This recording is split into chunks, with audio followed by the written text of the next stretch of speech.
এখন সেজদায় আমরা যদি কান্নাকাটি করতে না শিখি, আল্লাহর সামনে আমি মাথা নত করেছি, এখানে নিজের মনের যত আবেগ আকুতি দোয়া এগুলো আল্লাহর সামনে ঢেলে না দিতে পারি, এই দোয়া কালাম না শিখি, তাহলে তো নামাজের আধ্যাত্মিকতা অর্জন হলো না।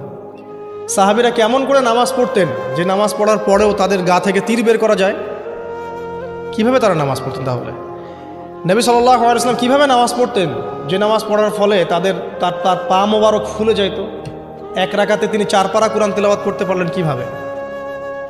তো তাদের নামাজ আর আমাদের নামাজ, আল্লাহ রাব্বুল আলামিন তার রাসূলের মাধ্যমে একটা হাদিসে জানিয়েছেন যে এমনও অনেক নামাজি আছে, নাউযুবিল্লাহ, আল্লাহ পাক আমাদেরকে তাদের অন্তর্ভুক্ত না করুন, যে নামাজ পড়ার পরে আল্লাহ রাব্বুল আলামিন এই নামাজটাকে ওই নামাজের মুখের উপর নিক্ষেপ করে দেয়, তোমার নামাজের আমার কোনো দরকার নেই। আল্লাহ পাক আমাদেরকে হেফাজত করুন। ধীর স্থিরভাবে পড়েন, রিল্যাক্সে, তারা হওয়ার কিচ্ছু নাই। ওয়া মা খালাকতুল জিন্না ওয়াল ইনসা ইল্লা লিয়াবুদুন, শুধুমাত্র আল্লাহর ইবাদত করার জন্যই তো পৃথিবীতে এসেছে।